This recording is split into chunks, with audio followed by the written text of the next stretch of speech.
Los Angeles में हालिया आग की सूरत-ए-हाल के बारे में अपडेट।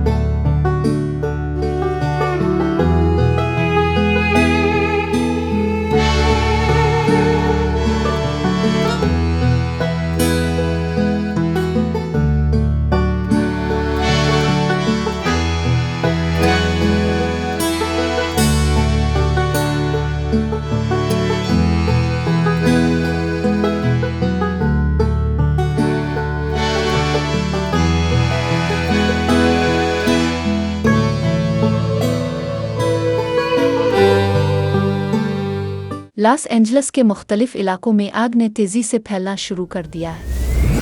फायर फाइटर्स ने आग पर काबू पाने की कोशिशें तेज़ कर दी हैं, लेकिन अभी तक कई इलाके मुतासिर हो चुके हैं। आग की शिद्दत की वजह से मुतअद्दिद मकानात और तिजारती इमारतों को नुकसान पहुंचा है। मकामी हुक्काम ने मुतासिरा इलाकों में इमरजेंसी हालत नाफिज कर दी है और लोगों को मुतासिरा इलाकों से महफूज मकामात पर मुंतकिल होने की हिदायत की है। इमरजेंसी सर्विसेज के मुताबिक आग की वजह से कई रास्ते बंद कर दिए गए हैं और फ़िज़ा में धुएं के बाइस हवा का मेयार ख़राब हो चुका है।